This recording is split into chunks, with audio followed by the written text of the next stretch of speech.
Hello everybody, what is going on? My name is Classy Video Games, or CVG, and welcome to The Legend of Grimrock.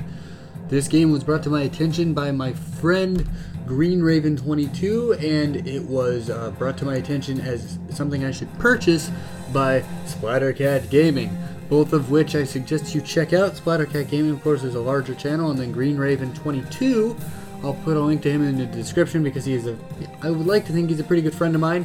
Got him a game for Christmas, and we've been chatting back and forth quite a bit frequently, and he's a really good guy, really like his content, so please check him out. If I forget to put it in the description, please check him out anyways. He needs the support right now. I know he doesn't play for views or anything like that. He just plays because he thinks it's fun and he wants to show a few of his friends, and I think that's fantastic, and I think he deserves the views because his content is very good. So anyways, Legend of Grimrock was an NES game back in sometime in the 80s. I can't remember. It was kind of an RPG dungeon crawler thing where you control a party of 4 prisoners who get thrown into Grimrock, kind of the dungeon mountain thing, and you get to find your way out. This is actually my 3rd attempt at recording this video because the first time the frame rate was too high and so it lagged like crap. The second time, I couldn't actually tell you what happened. It just didn't work. I don't know. I looked at the video and it just stopped. I don't know. So this is my 3rd time beating floor 1. And I did adjust the settings a little bit and whatever. You will be pleased to know this game does run in ultra quality while recording. The frame rate isn't perfect, but this game is kind of choppy in its movement anyway, so it really doesn't look too bad. Anyways, we're going to start a new game, although if you guys enjoy this and we get through the full normal campaign, I do have many custom maps, and I can get more. I can get more if needed from the Steam Workshop, which isn't loading fast enough to be worth my time, so I'm going to close it. Anyways, so know that that is there if this game really takes off on my channel, if it's something that everybody enjoys. I don't believe it. Yeah, see, I started here on a save, but I want to show you guys the intro thing because I think it's quite neat. Anyways, enough fiddling with the settings. Let's get into the game. We're going to play on normal difficulty because that's probably fine. I can't import any characters. I don't want to create a character because I don't know what I'm doing yet. I'm gonna go with what they give me. And I know last time I played this before I started recording. I played for probably 20 minutes. I'm gonna read this and then I'll get into that. A towering spire looms above the clouds. A weathered rock that has stood tall for ages, longer than the histories of men have been written, is now a desolate place, only remembered when things need to be discarded and forgotten. An airship struggles to gain altitude as it floats toward the peak.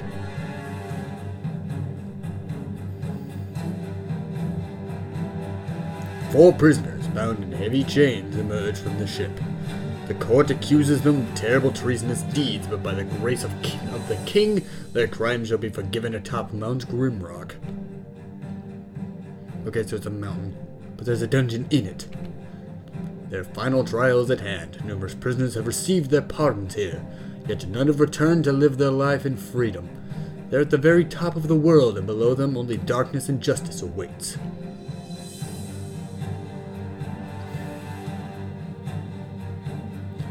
As they are plunged down in the open maw at the peak, their crimes are absolved.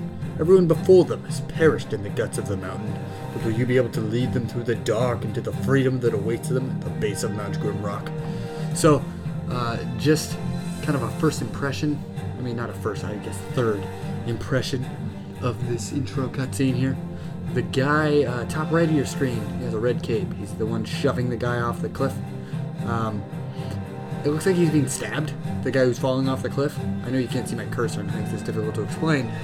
But I feel like being stabbed plus being stabbed off a cliff into a pit that I don't know how long it is. They never explain it.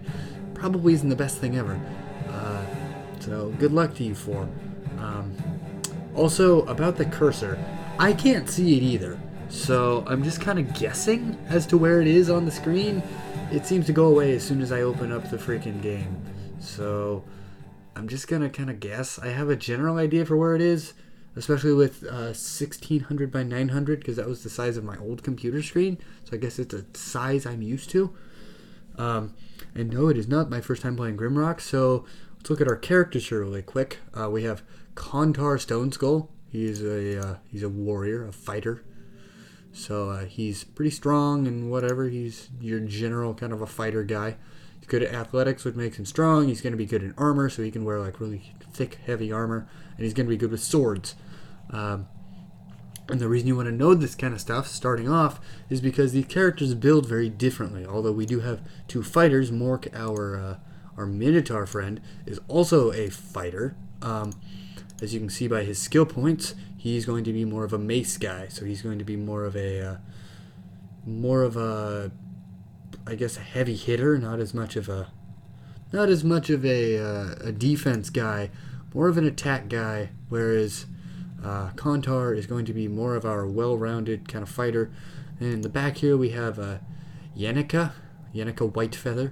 She is our rogue, so she's good with daggers. She's going to be very good at throwing weapons, so she can sit in the back with like a shuriken or something, or throwing stars, or throwing knives, or things of that sort. And she is, of course, a rogue, so she's very good with daggers and the such. And then we have over here Sansaron. I'm just going to call him Sansaron or Sauron. I don't know. I'm going to call him whatever I want. I'm just going to call him the wizard. I always get his name wrong for some reason. He's good at fire magic and spellcraft, which spellcraft every couple levels gives you a kind of a random spell, and it gives you lets you cast more spells. It gives you more energy. So for a wizard, I think it's good to always put some points into spellcraft and then fire magic. If you actually click right here, you'll learn your first spell, which is Fire Burst, which is always a good thing to know.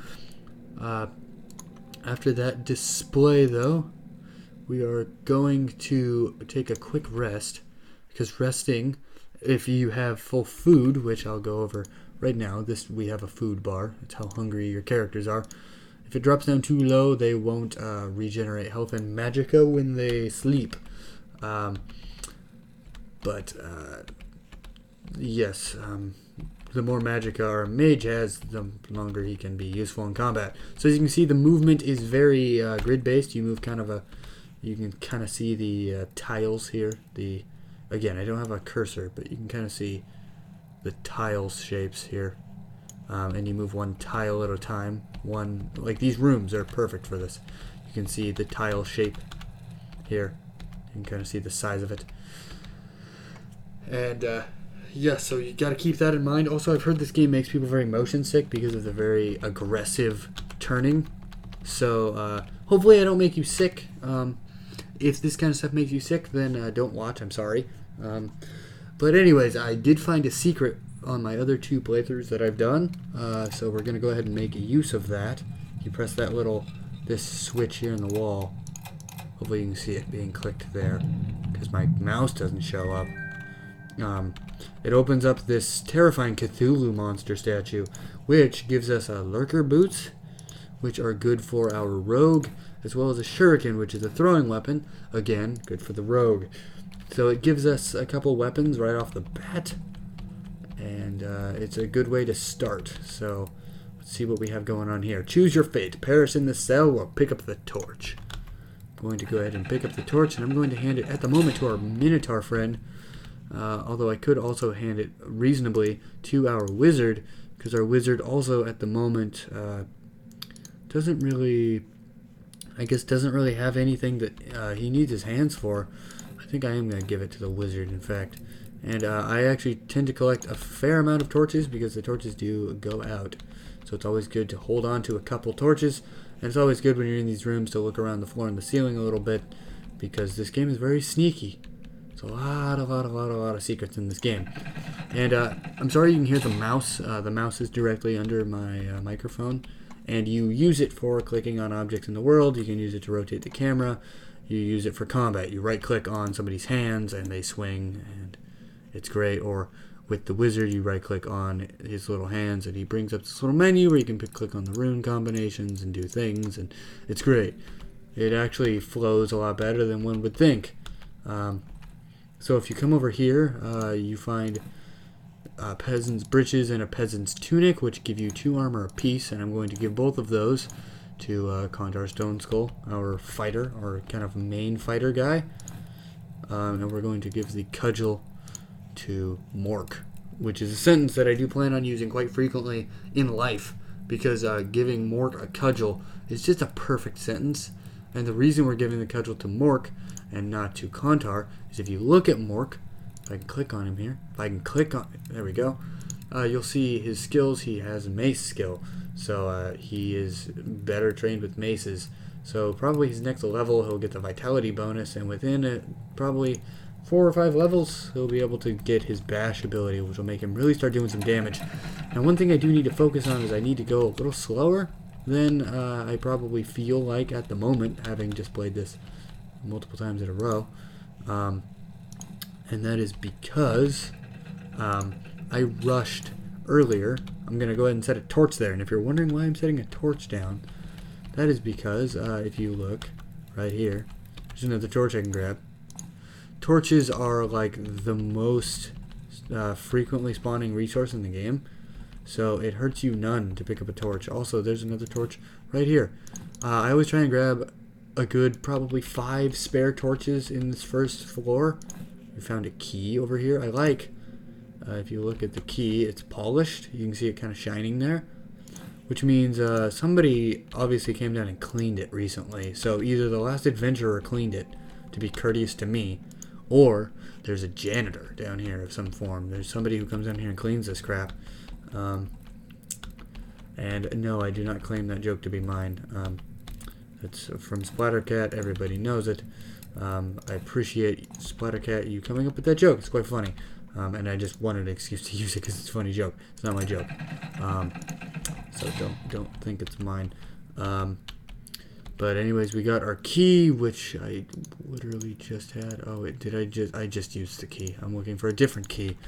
It says loose rock, which is technically where the game first introduces you to the concept of these rock buttons on the wall here. And as you can see, we have 4 spare torches plus 1 in our hand, because the torches do sadly give out on us eventually. One thing I do like is you can throw the key at stuff. Oh, and I can't do it right now. I guess I'll show you in a minute.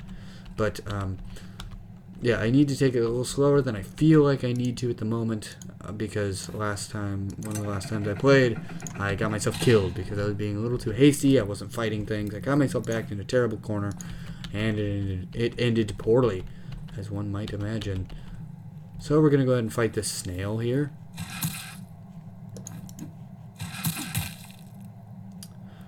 Because fighting snails is never a bad idea. We're going to go ahead and use some fire. Give him a sweet punch across the face. She is currently useless because we used up her throwing weapon. We can always punch with you, hit with the cudgel with you. I'm going to try not to use the mage too much, because as great as he is, he does in fact have a mana pool, and at the moment it's very small. So we do actually have food to worry about, so that is a thing to keep in mind, that food is a concern of ours, and it's something that I do need to be focusing on all the time.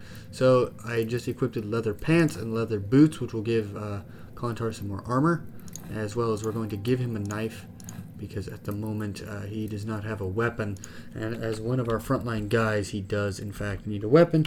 We're going to go ahead and take a moment apiece here and rest up, so that we get our mana back, we get our stuff, all of our things back.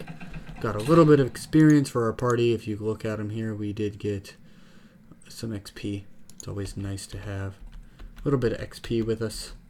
Go ahead, and we found a throwing knife, which we can give to our rogue. What is her name? Yenica. So she can go ahead and have that with her at all times. We're going to go ahead and get in some sweet fights here. Gonna pick a fight with a snail, because if you can't kill a snail in your day, what have you done with yourself? A nice critical. I'm liking the crits. I can't pick up my throwing weapons. A little bit of a disappointment, gotta admit. The cudgel is a very, very incredibly slow weapon. I'm gonna go ahead and fire burst just to make this a little faster. I don't want to waste everybody's time, but then again, I also want to make sure everybody gets a good look at this game.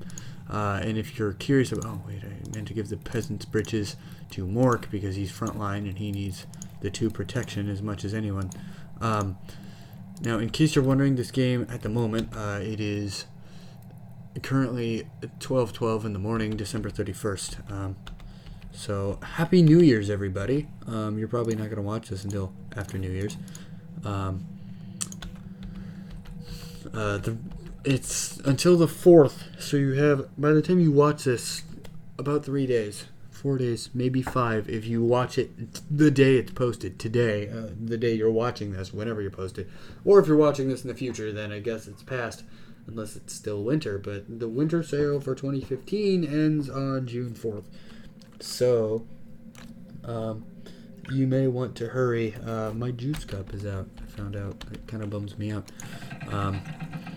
Gonna go ahead and rest here really quick, make sure everybody is in fit condition before we move on.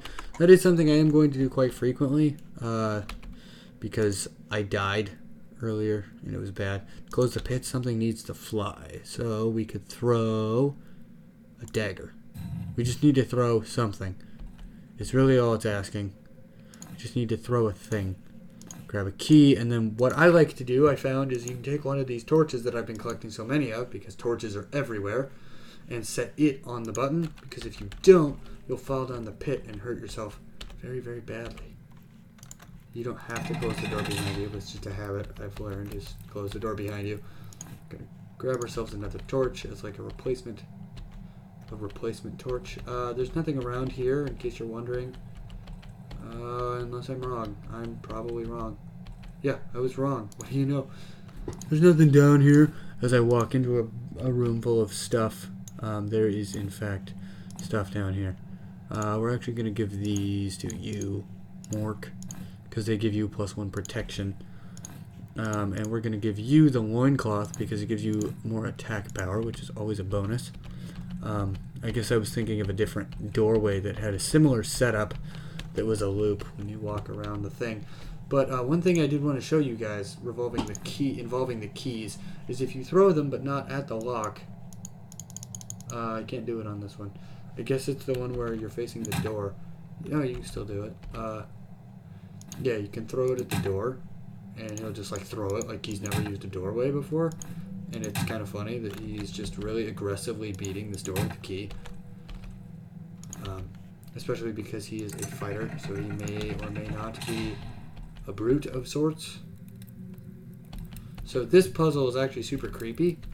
That is the face I get every time I have a really nasty poop. Actually, it's like just screaming in agony. Just oh man, I leaned back really, really far. It's just a scream of pain. Just no. That's what that face is. But it says heal my sight, by which it means stick of gems in my eye. Totally would heal you, right? So I'm actually going to go this way first, because this way sucks, and I want to get it out of the way. No, it's the wrong way, actually. I'm going to go the other way first, because it sucks. So I have a funny story, actually, regarding the whole New Year's Eve thing. I was inviting some people over, and, hello, hi. I need to get this guy out of the way. Oh no, I put away my knife, hit him with my fist, and then, so I did less damage. We're gonna pick up our weapons here. Okay, back ourselves back into a corner so they can't gang up on us. I actually died here earlier.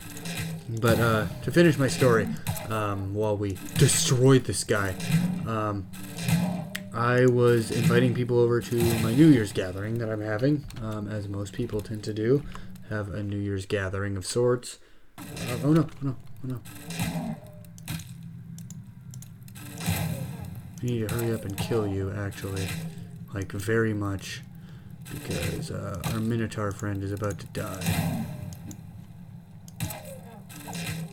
I don't want him dead. There we go. We're gonna rest right on the other side of this door. so that nobody dies. But I invited a friend over, and she was like, yeah, that's totally fine. I'll come over to your party, which was great. But she said, on one condition. And I'm like, okay, what's the condition? She was like, well, my friend, you know her, we're friends. I'm going to leave their names out of this for personal reasons, in case they don't want me to share personal information. I don't know. I figured this way I can share the story and maybe not get in trouble, because if no names are given, then you don't know anything about them. But she was like, my friend has to come too.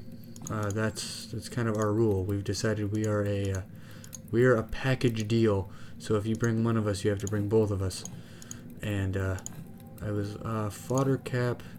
Yeah, that is a consumable. That is a food. And then the mushroom cap, also a consumable. I wanted to say it was a medicinal ingredient, but no, that's something I find a little later. This tar bead is a medicinal ingredient. You can use that and make health potions, which is good. And there's another, it's like a twig looking thing that you use to make, what is it? It's a twig looking thing that you use to make anti-venom potions, which I thought was kind of a curious way to make anti-venom potions, but you know. So yeah, I invited one friend over, and it turned into, oh, if you invite me, then you have to invite my friend, and whatever. Which is fine, like, I'm friends with both of them. One of them's actually in a class with me. Hello, Mr. Snail. Let's go ahead and just beat him up. If you can't catch a snail on fire in your day, what are you doing with your life? Go ahead and just boom!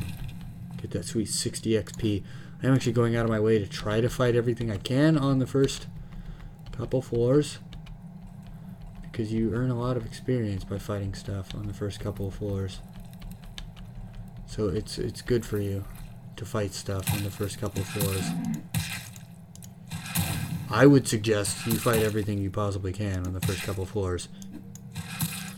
Unless you're an idiot like my rogue and can't hit, not my rogue, my minotaur friend, and can't hit the broadside of a goddamn barn.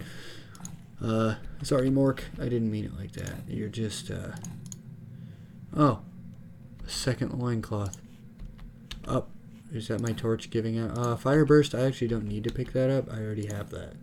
A tattered cloak, I already know from my previous playthrough. It gives you evasion, and I don't want to give this to my wizard because it lowers your willpower, which is, of course, a wizard's main attribute. Our torch is going out and it's giving us this sweet glow, so I'm going to go ahead and put that away. Is this our burnt torch? This is our near burnt out torch.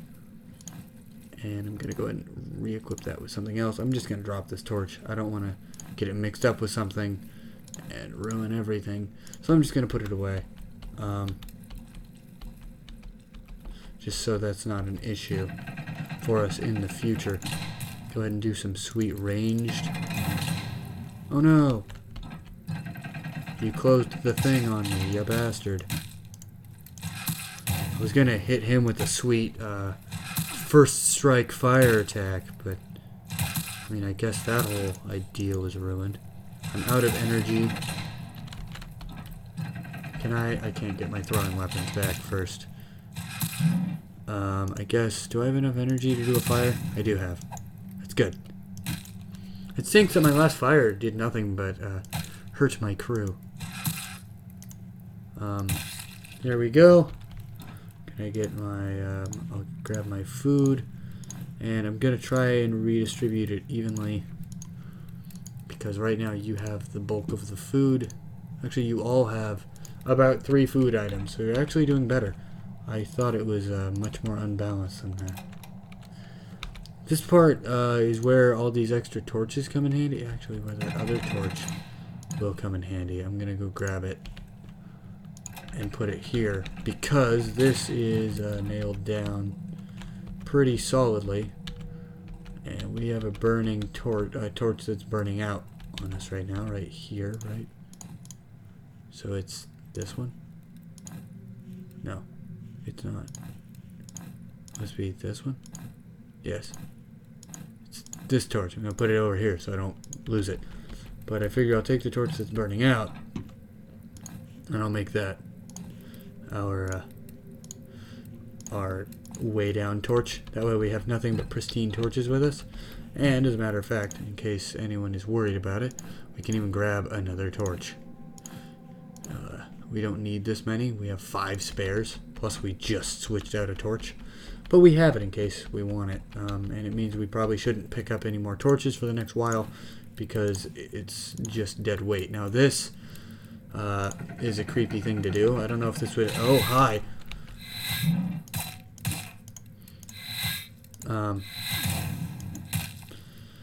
I don't know if this would necessarily make me feel any better about my eyesight, having somebody shove diamond or sapphires into my eyeballs, but apparently it helped this screaming thing out to have me throw shit in her eyeballs. I think it's a she.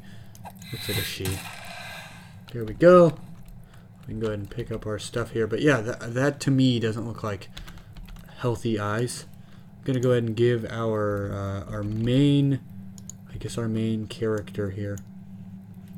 Can I have the spear? Okay, I want to grab the spear, actually, and give it to our mage, so that he has a way to attack. It's not going to be his main way of attack, but just so he has a way to attack without using all of his magic all the time.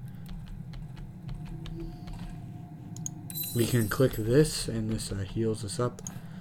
It's just a scroll. It's just describing what that does, which is heal us.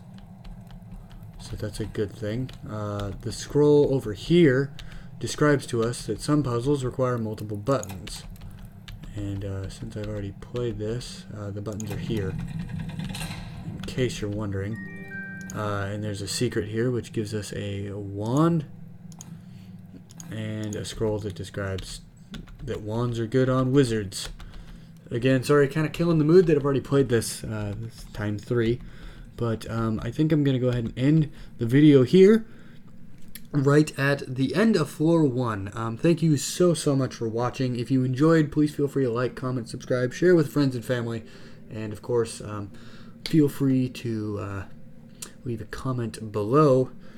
And if you want me to continue and make like a long series out of this, leave a comment below. Let me know. Message me on Steam. Message me through YouTube.